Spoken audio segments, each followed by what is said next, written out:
I mean, probably gonna wait.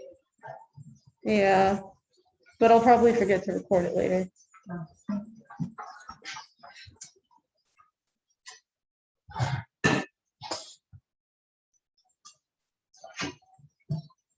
Got some people from the Zoom.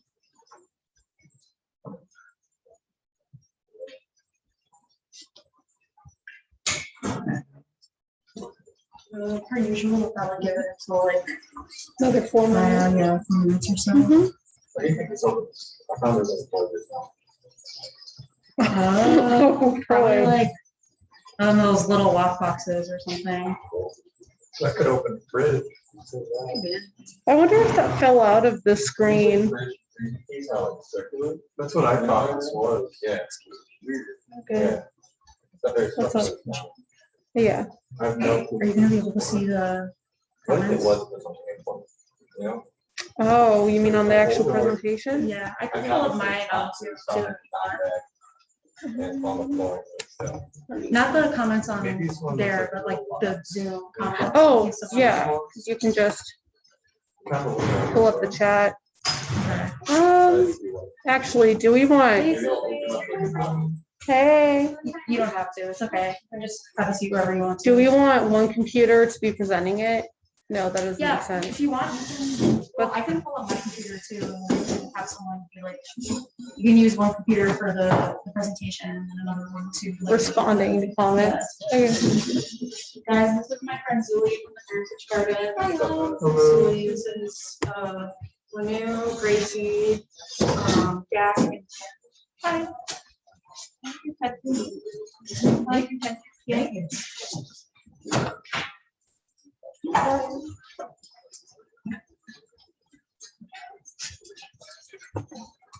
Go back. Go back. There we go. At 5, we'll probably just give it a couple minutes. Okay. What is this about? It's just about like Chicago, basically like the geologic history, the like differences between the environment and the city versus like out in the suburbs and like different types of common things like that. Were you guys responsible for those little dots in SCL where it's like 5 people try? No, but I have noticed those. Yeah, me too. Those or that. It was just like recognition. Yeah. SCL elevators and shit. Love it. Yeah. Yeah. So.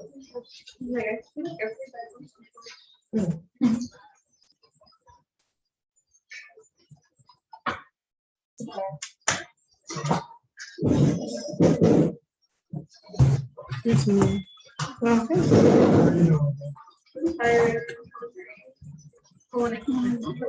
Yeah, just keep the chat out so I can chat on this. Do the slides on this. Okay.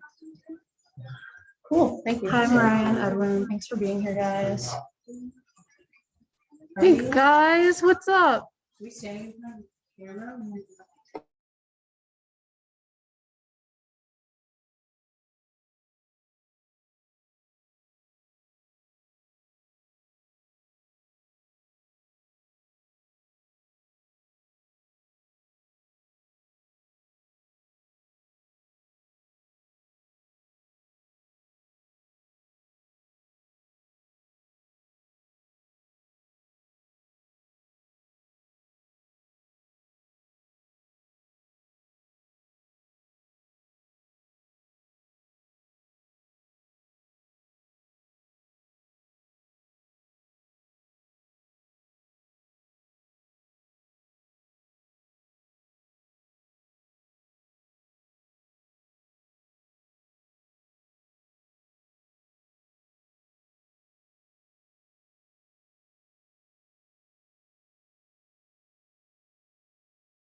Since we already discussed, we can't really see each other on the laptop. I think it's probably best if I sit next to Gracie so that people on Zoom can hear. Yeah, folks on Zoom, please feel free to let us know if you're having trouble hearing. I want to make sure that you guys are able to get the information. Cool. Okay, there's a chat. That was me. Oh, that's you. Gotcha. All right, so we are about to start. Welcome everybody here to the Native Ecology of Chicagoland presented by SAL. Just so everybody knows, this meeting is being recorded. Yeah. Is it not clicking? All right, cool. So this meeting is going to last about an hour. You can ask questions in the chat or just raise your hand or speak out whenever something comes to your mind. If we have the time, we can have a Q&A session afterwards. And the speakers are going to be myself, Lanu, Penny, and Gracie. And we're going to be talking about Chicagoland as a whole, that includes the city and the urban areas and the waterfront. We like to start every event with a land acknowledgement. So we wish to acknowledge that the University of Illinois Chicago resides on the traditional territories of the three fire peoples, the Ojibwe, Odawa, and Potawatomi. The area was also a site of trade, gathering, and healing for more than a dozen other Native tribes. The state of Illinois is currently home to more than 100,000 tribal members, with the Chicagoland area being the home of one of the largest and most diverse urban Native communities in the U.S. By making a land acknowledgement, we recognize that the indigenous peoples are the traditional stewards of the land that we now occupy, living here long before Chicago was a city and still thriving here today. As we work, live, and play on these territories, we must ask what we can do to right the historic wrongs of colonization and state violence and support indigenous community struggles for self-determination and sovereignty.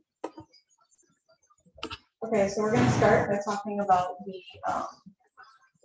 the past of our land. So basically, to set the scene of where we are now, we're going to talk about geologic history to start. So it's important to understand that Illinois has been changed radically throughout billions of years of Earth history, and we're only going to really talk about the most recent, like, major geological changes.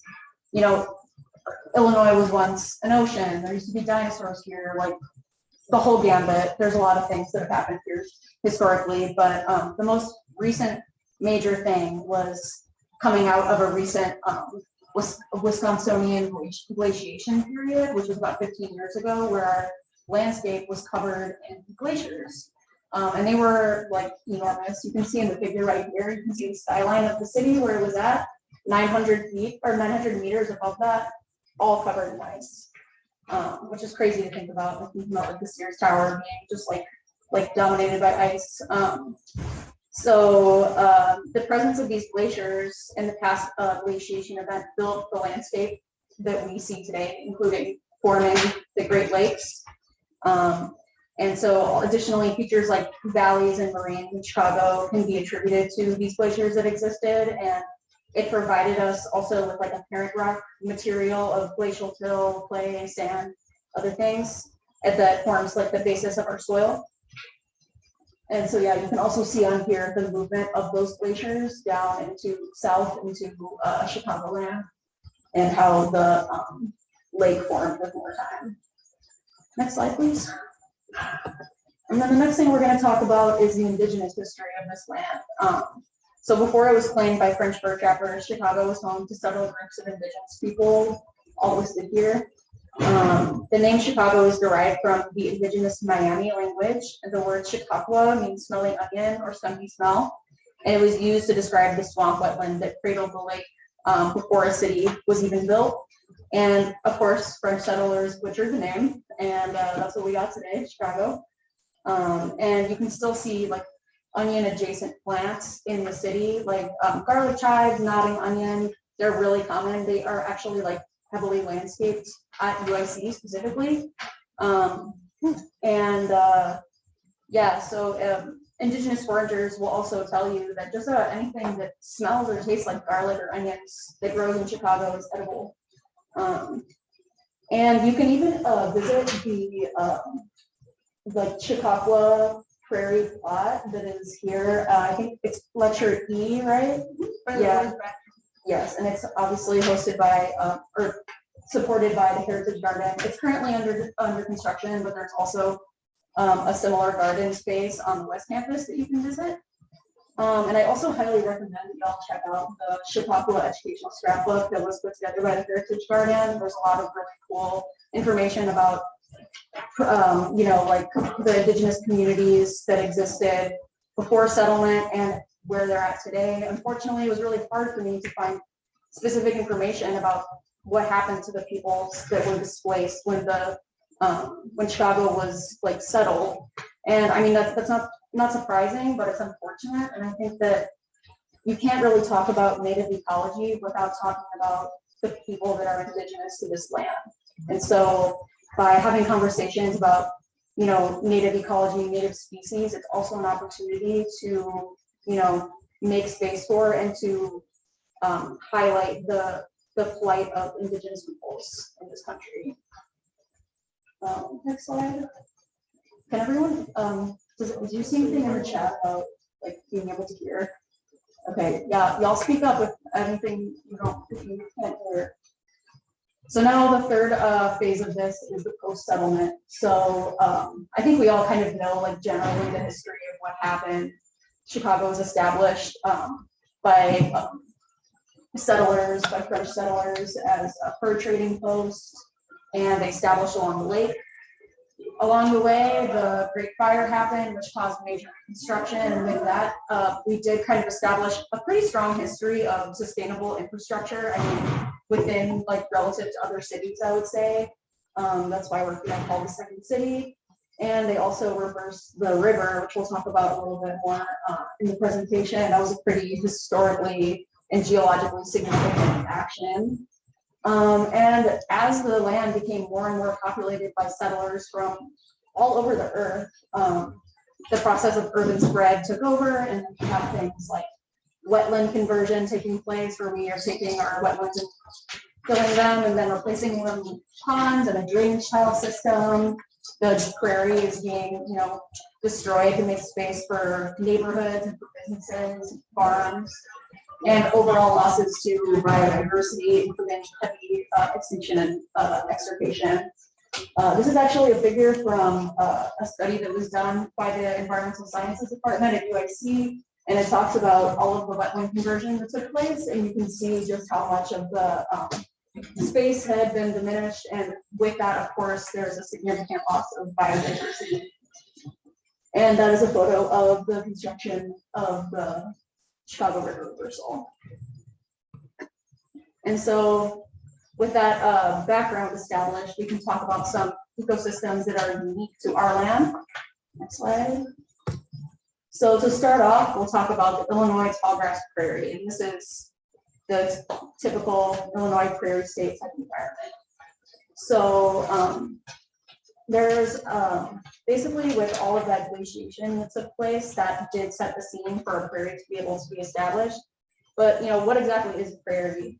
A prairie is usually formed on level or smoothly rolling landscapes, and these areas have dry or cold seasons. They kill plants with hotter summers, and the prairies in Illinois receive enough rainfall to support trees, but natural fires tend to wipe them out before they can get heavily established. And once these types of conditions become steady, the tallgrass prairie in this area was able to take over. And so prairies are also defined as being mixtures of grasses and forbs, forbs being plants with soft stems and broad leaves, like wildflowers. And grasses have narrow leaves and soft stems. And grasses are the dominant plant in a prairie. To compete with the grasses, the forbs have super deep roots. Sometimes they're like twice as deep as the actual like vertical height of the plant itself. And yeah, so there's also shrubs, and as I mentioned, the occasional tree. Intact prairie environments are capable of being extremely biodiverse. Paleontologists believe that before human influence, the biodiversity of prairie environments was comparable to tropical rainforests. So you may be thinking, I've lived in Illinois my whole life, and all I know is strip malls and neighborhoods and industrial facilities, whatever. Where's the prairie? Like, where is it at? And that's because it's not here anymore. Like 99.9% the Illinois tallgrass prairie is no more. To some effect, it's been degraded. So 0.01% of it remains, which is about 2,500 acres. And so this here is just a basically like the state defines the different like subsets of prairie. You can see some of these different types here. And they say that there's even like 23 subdivisions of the median. So they've like very specifically mapped them out based on their composition. And it says that apparently we have 14 natural divisions of ecosystems across the board in our state. Next slide.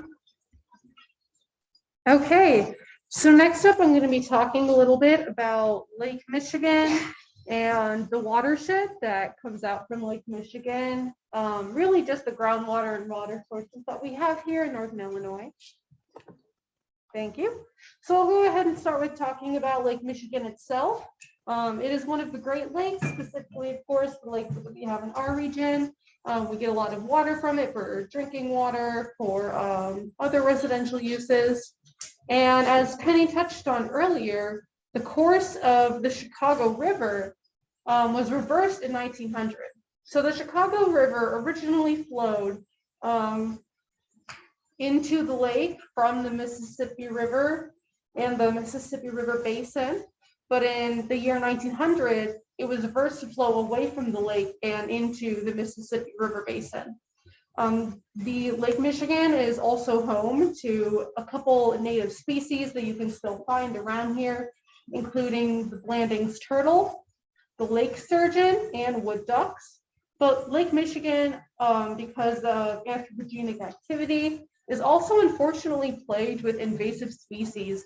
And a lot of these are due to industrial cargo, shipping containers that have made their way across the lake. And they often will have things like mussels that attach to the bottom of the shipping containers and bring these invasive species like zebra mussels into Lake Michigan. And these invasive species are a problem really because they present competition for the native species that already live and already inhabit the lake. Next up, we're going to talk about wetlands. So before Chicago was mostly just all concrete, it was pretty much all wetlands. Wetlands are super important for the environmental health and the ecology of Chicago and Chicagoland. Wetlands support the biodiversity of a region. They can be hosts to mammals, reptiles, amphibians, insects, birds, pretty much any animal that you can think of can probably find a home in a wetland. And wetlands on a biogeochemical and a nutrient cycling level act as kidneys within the Lake Michigan watershed. The wetlands themselves filter out pollutants from groundwater. We keep going on to wetlands. We're going to talk about wetland loss because Chicago has experienced significant wetland loss over the last century or two. Chicago has lost 40% of its natural wetlands since the Chicago River reversal that we talked about earlier. And a lot of this is due to wetlands being drained or converted into retention ponds and used for irrigation. So the shrinkage itself is blamed on the conversion, as I mentioned, of marshes to retention ponds. So swamps and marshes, a kind of wetland, 85% of swamp and marshland in Chicagoland was lost only during the 20th century. Okay. All right. So I want to talk about some native species in the actual city center. So the most populous and most common that came to my mind were our rats. The most common species in Chicago is the Norway rat. They can be terrestrial or arboreal, meaning that they can nest in basements, walls, porches, or in roofs and attics. The trash that we throw out provides a steady source of calorie-dense food for them. And the urban setting and human activity protects rats from predators like birds of prey. Urban rats have a higher population than rural rats, but rural rats tend to live longer due to a healthier whole foods diet. So all of these factors like the shelter, the food accessibility, all that contributes to the urban rat's strong population, it's also a factor in the growing population of squirrels and rabbits as well. And some of the plants found in the city are the prostrate knotweed and the common plantain. These two weeds are non-native. Knotweed is from Eurasia, while the plantain is from Western Europe. The common plantain is also called the white man's footprint because it followed European colonizers everywhere. Both can be found growing in sidewalk cracks and well-trodden walkways, and both are very resilient. They can be kicked and stepped on and abused, and they will just keep on trucking. But despite being non-native, both these plants are non-invasive. They thrive in dense, dry soil, and the roots can loosen up the dirt. This opens up opportunities for native plants to take root in an otherwise inhospitable environment. The knotweed has a short lifespan, and the plantain seeds and leaves provide food for birds, insects, rabbits, and deer.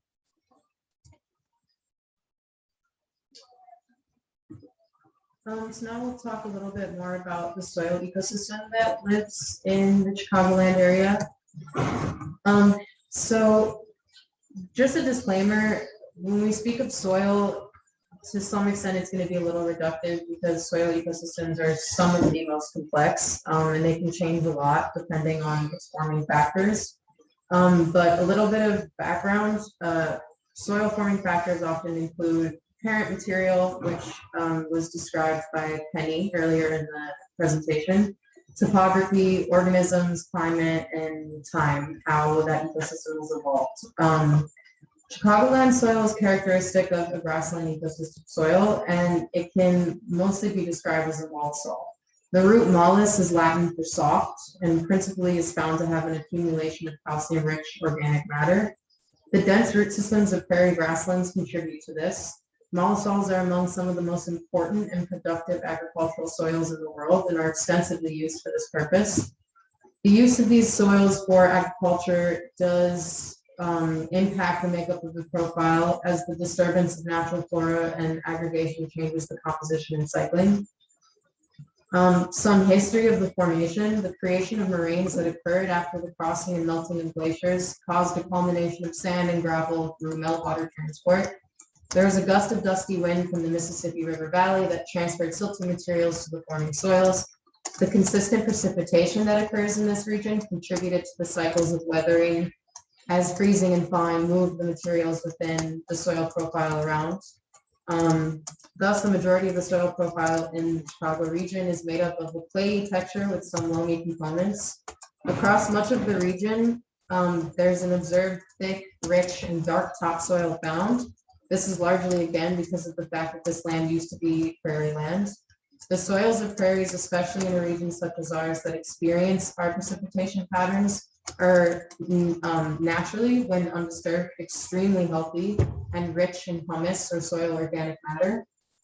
This is in large part because of the many species of natural grasses that have extremely complex root networks and constantly contribute to the humus of the soil. The soil profile within the urban setting of the Chicagoland area has been brutally modified. Through the disturbance of the soil profile and building upon it, it has largely become unable to be a breeding ground for plant life because of the way in which the water cycle has been hindered within the profile. Common contaminants found in Chicago soils are arsenic and lead. Also, soils in the Chicago area tend to be more alkaline with a pH of approximately 6 and higher. So some common flora in this region. This region used to be characteristic of a tall grass prairie, as Penny mentioned. Some of the native species include big bluestem, Indian grass, and switchgrass, which are some of the most well-known prairie grasses. These prairie grasses are truly incredible because throughout observing and researching them throughout the years, restoration projects, and the evolution of the land, it's been made abundantly clear that these grasses are highly resilient. They don't require a lot of maintenance, very long lasting, extremely strong, very hardy. They go very, very deep within the soil. And again, they build highly complex root networks that grow upon one another laterally, longitudinally, and this continues, our understanding of this continues to grow. They're so healthy for the ecosystem of the soil. and create an ideal environment for crop production in light of these things.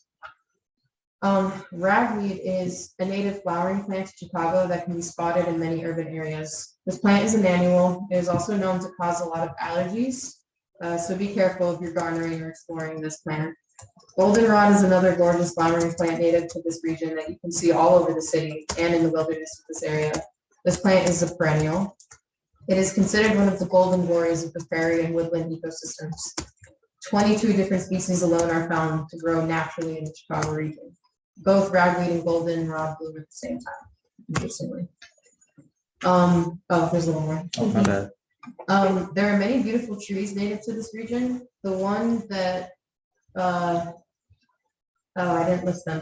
Oh yeah, well, a few of them are the American hornbeam of the genus Carpinus caroliniana, oaks of the genus Quercus, pagoda dogwood of the genus Cornus alternifolia, tupelo, ironwood. The one that I will focus on is, the one that I will mention that's particularly good for planting in this region, especially to encourage healthy biodiversity, are the oak trees. For example, one of them within this genus is the swamp white oak. And oak trees are very long living. They can grow to be extremely large, and they also have a knack for supporting abundant wildlife. And also, interestingly, it's been found that some species fare better in suburbs or urban environments, depending on the species. Yeah. Okay, so now we have some examples of common fauna to show you things that you might regularly see around not only Chicago, Chicagoland, but northern Illinois in general, or maybe even all of Illinois. So we're going to start with the white-tailed deer. It is one of the last remaining megafauna in the area. Megafauna are just large animals, often mammals. Some other examples of megafauna in the area that are not common would include the American elk. The American elk is also an ungulate like the white-tailed deer, but the American elk only exists in really just one forest preserve in all of Illinois anymore. Luckily, white-tailed deer are everywhere. There are also coyotes, which are an important predator. Illinois also has its own species of flying squirrel, or at least a flying squirrel that inhabits the entire state of Illinois as a permanent species. This is the southern flying squirrel. They aren't that common, but they can be pretty hard to see considering that they are nocturnal. And lastly, for a reptile feature, we have the snapping turtle. It is also known that some alligator snapping turtles can inhabit Great Lakes, but specifically here, we're looking at common snapping turtles that can live in ponds and other lakes that you can find wandering around a wetland. I used to know when I worked at the Lake County Forest Reserve, I used to know this like crazy wildlife researcher that studied those flying squirrels, and he would literally like basically like had like a nighttime work life where he would just like literally chill in trees all night and try to film them. But yeah, also when I worked in the forest preserves, I had a job where I spent the whole summer removing invasive species. That was a really rewarding experience. In general, around here, because we have degraded our native environment so much, Chicagoland is really vulnerable to invasion. So invasive species are basically those that find their way in foreign ecosystems where the conditions are similar enough that they manage to establish and take over the landscape, colonizing a landscape that is to some effect like degraded, or there's just like a missing link and they swoop in and take over. And this can be plants that are actually indigenous to the same continent or like a completely separate continent. And invasive species are a major example in Chicago would definitely be invasive trees. For example, the tree of heaven. You also have white mulberries, those are all over the place. And trees in Chicago specifically are able to really take over here because of the fact that they can do well with poor soil quality. That, you know, in the suburbs where things are still like tarnished to a degree in terms of the like biological integrity, but not quite as bad in the city. They have things like buckthorn and thistles, like invasive thistles that are really common and can take over a variety of environments. Thistles and buckthorn both will take over prairies, they'll take over your alley, they'll take over forests. Like, they are very harmful because of the fact they change the soil chemistry and basically like sap the soil with all of its nutrients. And so the like biodiversity that there previously is like, can we eat?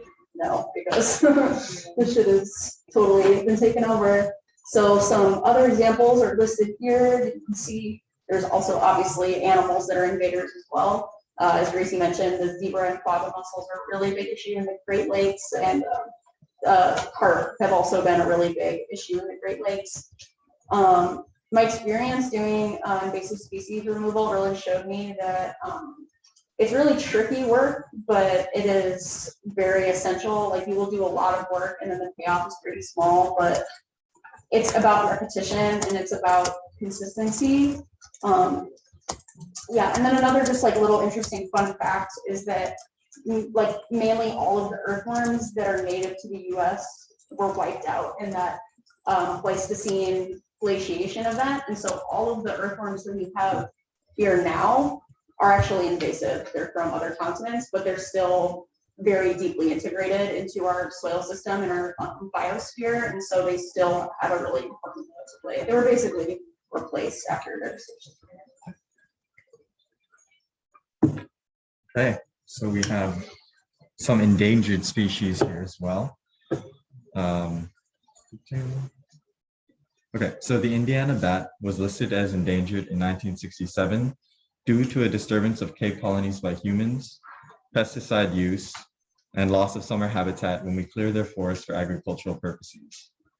And the rusty patch bumblebee, their population has declined by 87% in the last 20 years. The species is now present in just 0.1% of its historical range. Potential reasons for population decline are habitat loss, intensive farming, disease, pesticides, and the changing climate. And the rusty patch bumblebee isn't the only bee to have experienced such a dramatic and dangerous decline in the population. The same factors which contributed to their decline also probably contribute to other bee population declines as well.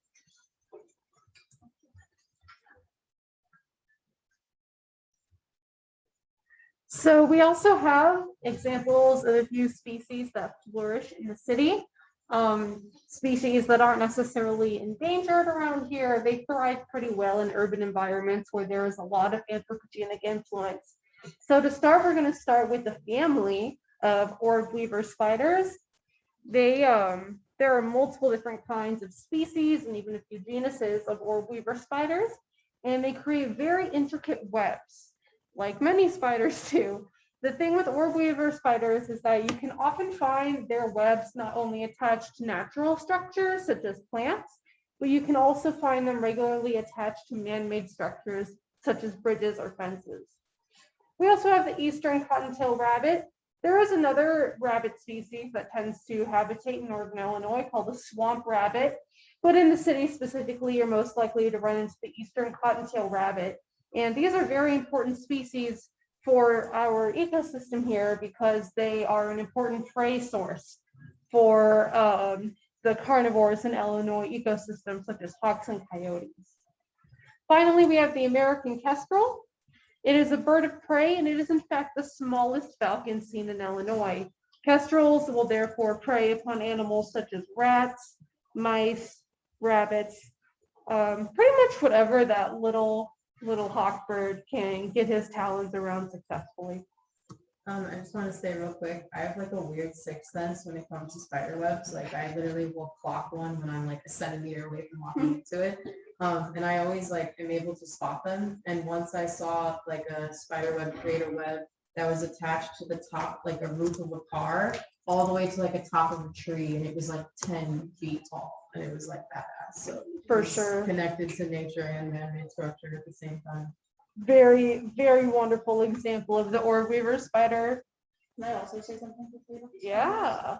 In cities, spider lineages actually have evolved to be at a genetic advantage to spiders that are in like areas surrounding the city because they have constant supply of food, basically small insects. they are consistently larger than the same species of spiders that are, like that's not something that I've noticed when I moved to Chicago. I was like, why are the They're spiders huge. enormous? Yeah. Because they're chilling, they have very, very great lives. I felt the same way about the rats out here. Like, I'm from the country, Yeah. from the cornfield, so you'd think that the rats would have like tons of stuff to eat and they would be gigantic because they have so much room to roam. But then I moved to Chicago and there are rats like the size of my thigh. It's crazy. Anyway, a couple more species that really flourish around the Chicago area or in Chicago. The lake sturgeon, I talked about him a little bit earlier. And the lake sturgeon is the oldest and largest fish species native to the Great Lakes. They are very important. There are some other sturgeon species, or I suppose other kinds of sturgeon around the country that are endangered. But the lake sturgeon is the one that we have and that we really like to protect here in Lake Michigan. Finally, we have the goldenrod, which was spoken about earlier when we looked at common flora to the area. And the goldenrod in the genus Solidago, it is in the genus of flowering plants in the aster family, important prairie plant. Okay, so now we're going to talk about ways that you can support your native ecosystems around you. So there's a lot of different things that you can do, and it's really just about finding tasks or strategies that you can identify with. So something that I've encouraged people to do is to document the things that you see around you. I think it's very fascinating to kind of like have either like a mental or a physical log of the species that you're familiar with in order to kind of build your knowledge. And then it's cool to like look down the line and see like, oh, I don't really see so many of those anymore, or this has been on the rise. And with that, it gives you an opportunity to get outside, explore your surroundings, which is beneficial in like a number of different ways. Another really important thing that you can do is volunteer. Just get involved. Like you can do what I did and do invasive species removal. It's really easy to sign up for projects like that. Although it is a little bit harder in the city. You can do trash cleanups. We have posted a trash cleanup before. It's a great time. And a lot of other things. There's like infinitesimal amounts of ways that you can volunteer to try to protect native landscapes. Another thing that I really think is like an awesome way to have an impact is to engage in community science. There's a lot of different projects. Like just over the summer, in my internship at Heritage Garden, I was monitoring all of the monarch butterfly, larvae, caterpillars, and butterflies that I was seeing, which is just like important for there to be research so that government institutions will fund their conservation. So yeah, you can do those with the Field Museum, Zero Sea Society, basically any type of like facet of our native environment, or not even our environment, but other ones too that you care about. There's probably community science going on. And of course, one of the most important things you can do with any social issue is organize. We'll talk about a current issue in just a second, but if you utilize the power of social media and write to your legislators and find like-minded people, you can come together to introduce change. And another really great thing that you can do is actually planting native species yourself. That's going to encourage the biodiversity to flock to those plants, and you can have like little pollinator gardens going, which are great to support bees and other insects. And one of the most important things you can do is just pay it forward and share your knowledge with others and continue the cycle of becoming more aware with your surroundings. I think that we're generally very detached these days. Does anybody here have any habits or actions that they like to take, however small, like as far as like ecology or like conservation or stuff? Like little things that I could maybe add to my day. I know that you two do. I don't know, I garden every day, I pick up the trash. Love it. I feel like I have a very any personality, and if I see something where someone's saying something that's bothering me, I'll go up to them and they give me attitude. I give them attitude back. Oh, yeah. I try being nice. It doesn't work, so Mhm. I feel like that's a little thing that I like, because I feel like animals and plants can communicate with us through speaking the language. So I use my language to my advantage. So that's something that and I'm proud of it. I really like it a Okay. lot. For everybody on Zoom, she just said to be petty. To save the planet. Don't have it. If I you mean, want she's to. right. I So, mean, and also just like, I think like being involved with gardening on campus, like we are, it's like we're protecting the biodiversity that does exist in this very large space that we have on our campus. And Jack, you also volunteer at the greenhouse on the grounds and stuff, so that is also a very important thing that you do. So good stuff. shout out to y'all for Being outside is just important. You can start Exactly. forgetting about it. It's like get really one track. Guys, remember, you don't always have to be active in an extremely easy and effective and passive way to be kinder to the planet is to be plant-based, right? It's a decision you make at least once a day, hopefully, when you eat. And choosing that reduces your water and reduces your carbon footprint. And it's just, kinder to animals. eating local food too. So Another way that we can go ahead and help out with the environment locally is to encourage native biodiversity. So this can be done by planting native flora. So the native flora that we would really be talking about here would be your prairie plants, your prairie grasses, flowers, and forbs. There's been kind of a hashtag going around that I love, kill your lawn. The idea of removing turf grass and replacing it with plants native to the area to help kind of restore the soil and bring back some biodiversity. So when we're specifically looking at Northern Illinois and Chicagoland, some great plants that you can plant in your garden, in your lawn, or even just pot them if you can, would include willow trees, wild bergamot, which is indeed the same bergamot that goes in Earl Grey tea, native goldenrod that we talked about earlier, coneflowers, prairie clover. Prairie clover is actually the favorite snack of the eastern cottontail rabbit. We also have sunflowers and hyssop. Hyssops? Yes. Thank you. So unlike honeybees and wasps, rusty patched bumblebees, which are a native kind of bee, unlike the European honeybee, they nest in underground colonies. Rusty patched bumblebees do not make hives up in the trees.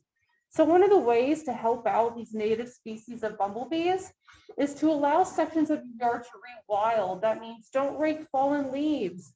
Don't pull up a ton of weeds. There's no reason to mow over your lawn all the time. Leaving these wilder and bushy areas create prime locations for these native bumblebees to build homes and become more active pollinators. And then we have a featured issue that we're going to discuss. Penny touched on it a bit earlier, but right now we're going to talk specifically about the Bell Bull Prairie. It is part of the less than 0.01% of Illinois' remaining virgin prairies. And by virgin prairies, we just mean that it hasn't been touched by development or agriculture in any sense. It is part of the less than 2,500 acres, I believe, that we have left here in the state. And it is home to a lot of important species, a lot of important native species of flora and fauna. Many of these are endangered. This includes the rusty patch bumblebee that we just talked about, and birds such as the loggerhead shrike and the upland sandpiper. So the prairie is in danger. It is slated to be destroyed and paved over in this upcoming March in order to build a parking lot or to expand a parking lot for the Rockford Airport. There has been, due to organizing and direct action, the construction has been halted at least till April. It was originally scheduled to begin very, very soon, but the action of different people who have been tweeting at or emailing their local representatives, sharing the news on social media, even donating to some of the resistance funds, has been helping halt the construction and pushing it back further and further. So if you would like to learn more about the Bell Bull Prairie, why it's important, or how to get involved in the direct action to help save the prairie, we have the website linked for you at the bottom. We have a QR code. You can also just Google Save Belleville Prairie or check out the hashtag on Instagram and Twitter. That'll take you to some good resources about the issue as well. Yeah, this type of site is like being legally protected by the fact that there are critically endangered species that are present there. You would think that the fact that we have less than 2,500 acres of our, like, you know, statehood, like, treasure wouldn't be enough, but apparently not. Apparently, it's something on more than, you know, are the tiny slice that we have left. But it is an ongoing issue, so definitely good to keep an eye on that, because there is going to be pushback still, even though this has been something that people have been fighting for years now.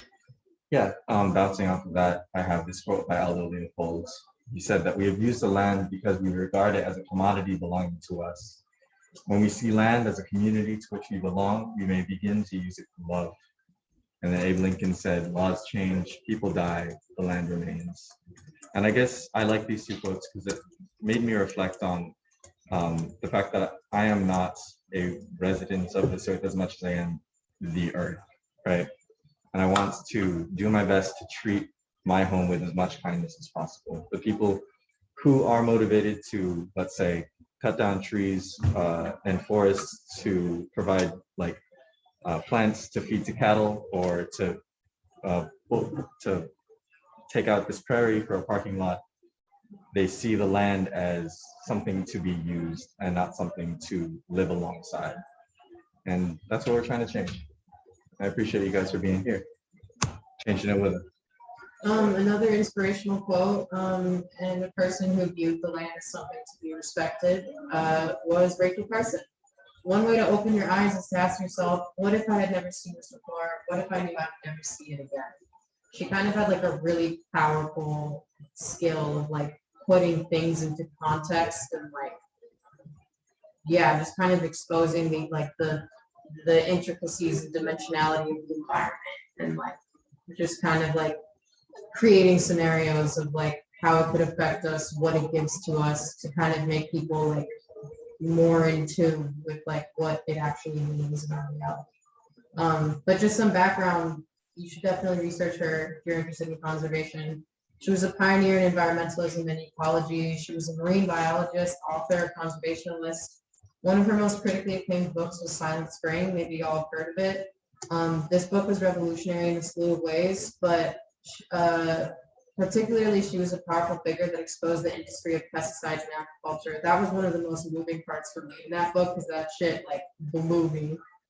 She broke down the manipulation of organic compounds, specifically the role of hydrocarbons that resulted from biological warfare, which it's so fascinating to see how many aspects of our society emanate from the inner workings of the military. Like, it's insane. She presented this information in terms of individuals and real life situations, but most importantly, she communicated it in layman's terms, making these highly complex chemistry experiments understandable and an issue that can be reached and recognized by the general population. Poetic as well. Yes. Needless to say, she was innovative, bold, and had a sincere and intellectual drive to protect nature. Yeah. Going off this quote, did you guys ever have any instances where this might apply to you? Like, I'm thinking about my times in national parks where I'm looking at glaciers or looking at, you know, some of the wildlife I encountered, and I'm like, oh my God, my kids probably won't see this. Have you guys ever experienced anything like that? Always with national parks, Yeah. Especially when I was out west back in maybe like 2019. When the presidential administration at the time was trying to remove a lot of federal protections on national park lands, like I think it was Bears Ears Monument, that they had removed protections of and slated for oil drilling. I remember being there, seeing the park, and then about a year later hearing on the news that they were planning on destroying the whole thing for more fossil fuel extraction. Luckily, I believe that has been reversed. It wasn't actually drilled. It is back to being taken care of as a national monument, but it took a lot even just to save that one area. What about you guys? Have you ever felt that? Yeah, I just think about it this week.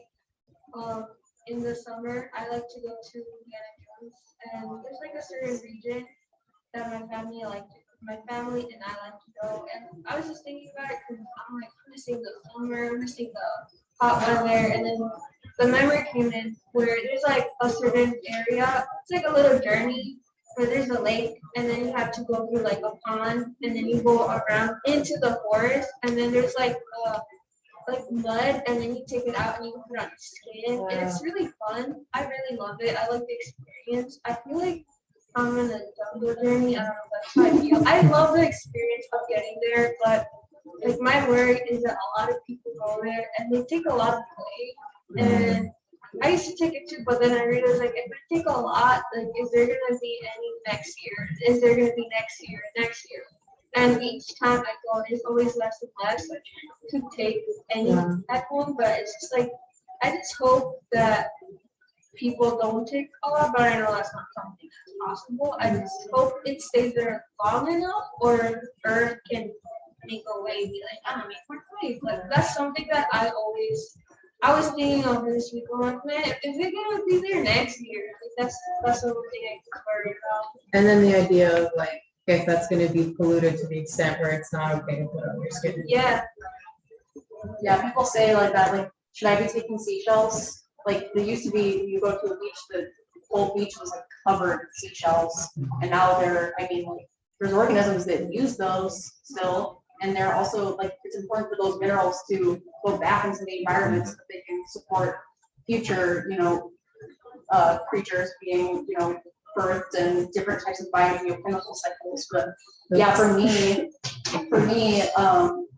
the ocean, like I visited the ocean as a kid, and then like same places, same beach, going there as an adult, and like immediately just being like struck by like the lack of biodiversity between being a little kid and then being an adult. It's like only 15 years have passed, and I can tell this is not even a fraction of what it was 15 years ago. It's like, think about how much we've already lost over time.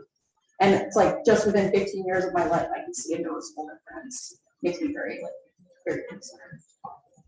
Anybody else have any examples? I feel that with coyotes, freshwater fish. When I was a kid, I remember like my communities, I lived in like cornfields and strip malls, and like there was always talks about like coyotes and all that. And then like as I got older, like I've not heard or seen a coyote in so many years.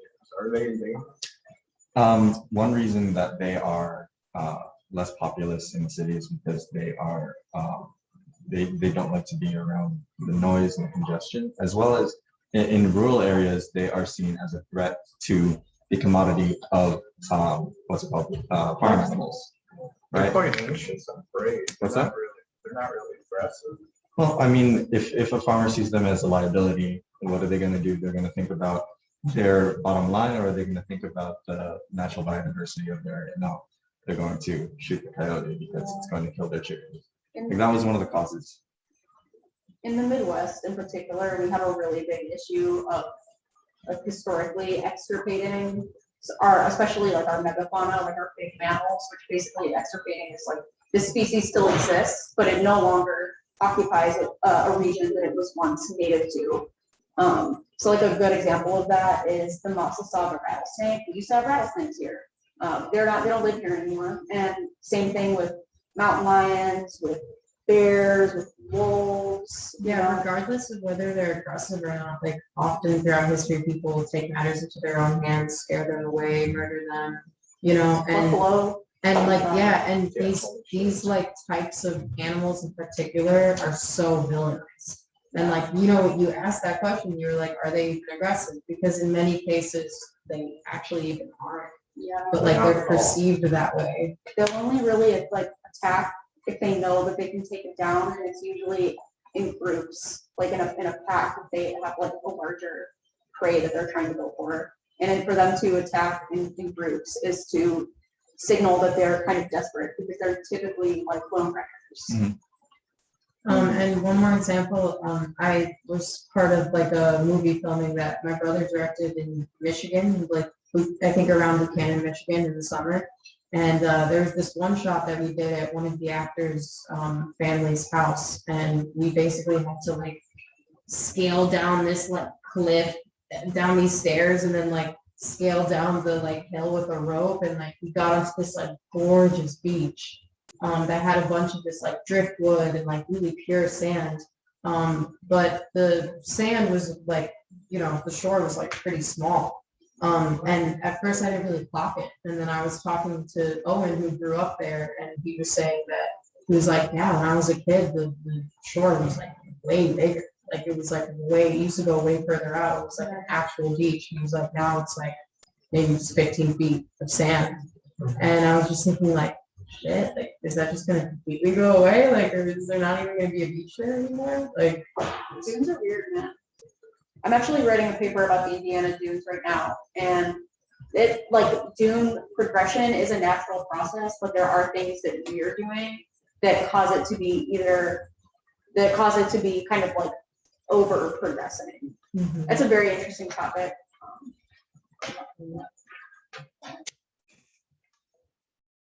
Okay, so thank you for coming to the presentation.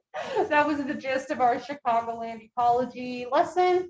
We have our social medias up there on the slide. We have QR codes for our Instagram, Facebook, and GroupMe.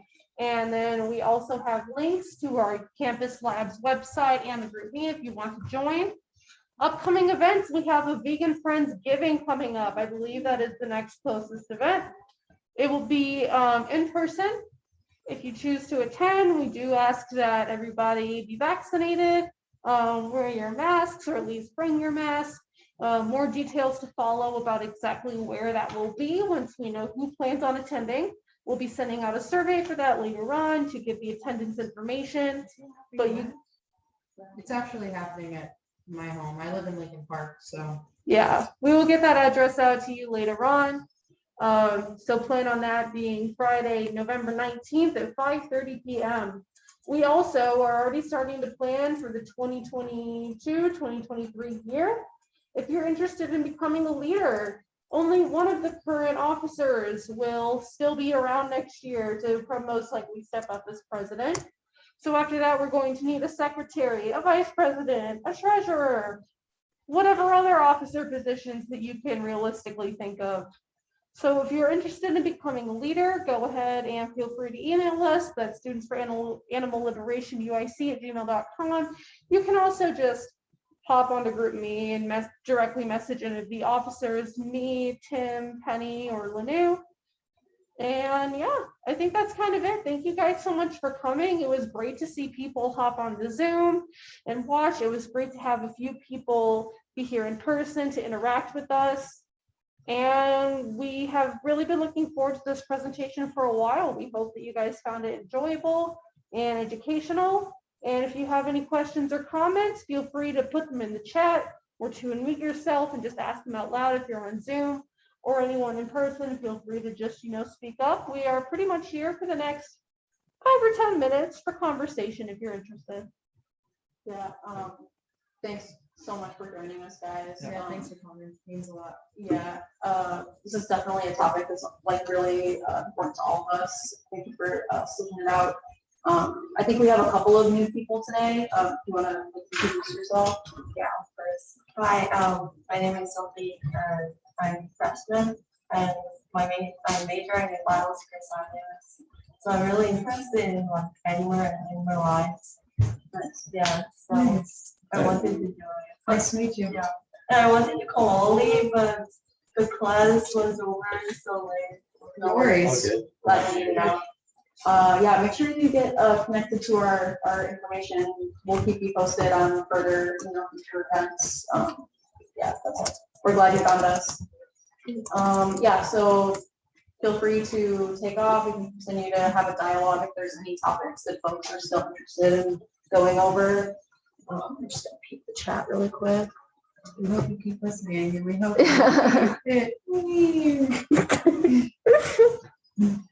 Yeah, we're all good, guys. You have any questions or comments? I'm chilling. Do you want me to? I don't know what this means, but but Hey! That was more like a comment. I guess does sunscreen affect the Sorry. certain chemicals in sunscreen? Are we supposed to be like conscious of what materials to wear? Because y'all are talking about the lakes like disappearing and stuff like that. Actually, so I was in Florida a couple years ago around Christmas time because my dad lives down there. Yeah. And we ran into a whole little like reef, ocean, beach conservation organization, and they have a whole website of resources for sunscreen. So basically the gist is that if you're going to be investing your money into sunscreen and then going into waterways, mineral-based sunscreen is the way to go. It doesn't have the same pollutants that other, I guess, more traditional types of sunscreen has. The mineral-based sunscreen. It's also better for your body too. There's a lot of research that says that regular sunscreen is in certain types and for certain populations can be carcinogenic. Dang, that's exactly what you use sunscreen to prevent in Literally. the first place. Yeah, but the FDA is trash. Yeah. We're gonna be sharing these slides with everyone who's in our email roster. So if you guys want to like go back and look at any of this information, you totally can. There's some honestly really cool resources that were used to put this information together. So I recommend keeping our. Wait, how did Chicago River change direction? It just changes mind. Yeah, it just said like I think I'm not So going it was this a way today. Pisces. You know how they are.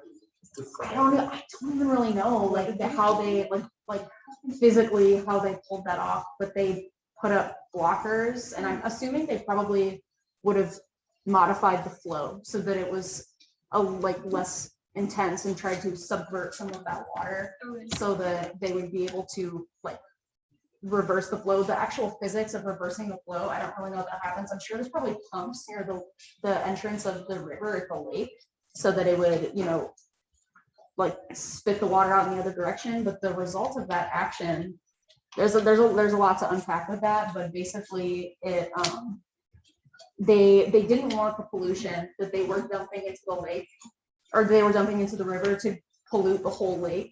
Yeah. And so they reversed it. So now they were sending their pollution through like basically communities that were like immigrant communities, marginalized communities, and they have basically caused the establishment of, you know, like quote unquote like impoverished neighborhoods because like that was a very like direct impact of all of that happening. I mean, there's a lot of communities on the south side, the southeast, and the west, or yeah, south and southeast sides that are, you know, really like dealing with a lot of environmental pollution and the environmental health consequences as a result of that. Whereas like the river is also in the north part of Chicago, but none of that like contamination is being dumped at that point. So it's healthy for folks that are living on the north end of the river. Yeah. I'm just thinking that. Yeah. I think a lot of people, if whatever happens there can transmit to the areas around it, and there isn't supposed to as well. But